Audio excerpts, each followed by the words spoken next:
You're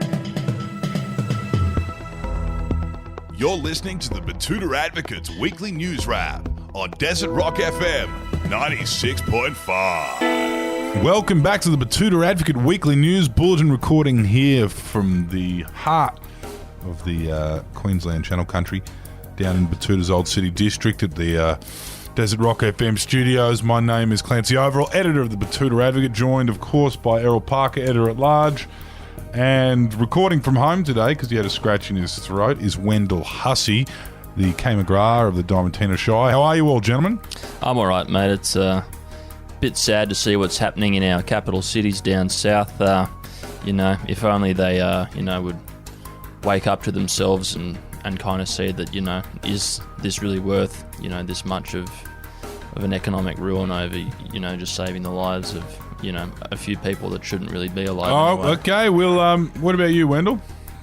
Yeah, I'm all right, Clancy. As you mentioned, resting up at home. I was looking forward to getting down to Suncorp. Errol was going to fly us down to watch the Wallabies tomorrow night, which obviously won't be going down there with him, so it's a bit of a shame. But that's the most of my worries. Things are pretty good, really. Because we're rugby union people, where rules don't apply to us. We can hop in that aeroplane, we can go down there, and we can watch the footy, and we can come back. Yacht? They do it with yachts? Yeah, mate. Just think of my Cessna 152 as a sky yacht. Yeah, right. I'm happy to be a personal assistant for the purpose of the trip if you need. No worries. Anyway, what's up first in the news today, Wendell? Well, we'll start off with the biggest national story of the week, and it's coming home. Cheers, excited Victorians, as Melbourne records a bunch of new community cases. Yeah, sad news for Melbourne this week, as a group of Sydney removalists packed up a couple of COVID cases and brought them all the way down to the southern capital. Of course, half the cases were broken inside boxes, but it was still enough for a fresh outbreak in the city that still doesn't seem to have a handle on things like contact tracing. That's right. There was lots of talk about football coming home, which didn't eventuate for the Brits, thankfully. But unfortunately, COVID has come home to roost in Melbourne. Dan Andrews has called a snap lockdown as they battle their 14th or 15th wave down there. I'm not sure what number they're at now. Yeah, very hard to keep on top of that one there. Some political news now, and Kevin Rudd has been forced to mow the lawn at Kirribilli after watching the Prime Minister neglect his duties for months. Yes, we've seen the birth of Grandpa Kevin Rudd this week, who's done his best to try and step in and help out this nation of ours, who's looking for a father figure at this uncertain time. It all started with the former Prime Minister calling the CEO of Pfizer as a concerned private citizen to try and get him to accelerate the arrival of vaccine jabs. It's believed he was asked by senior business leaders to make the call after the growing concern that Scott Morrison had gone AWOL on the job again. And after speaking with Pfizer, the Brisbane sexagenarian didn't stop the mentorship there. He decided to step in and help the PM mow the lawns at the lodge after they had gotten away on Scotty, and also prepared to stop in to pick the kids up after Scotty blew his pay away on the pokes. Big week for Kev there. Now, we've got an interesting story about a recent survey which has revealed that young people say living with the virus is much better than living with stagnant wages and no hope for the future. Yeah, I spoke to the lady who ran this survey as part of her work at the South Betoota Polytechnic Anthropological Facility. She said that she found a lot of young people had, no real feeling of job security, and a lot of them had given up on ever owning a home to live in. So, the whole thing was actually pretty grim reading, to be honest.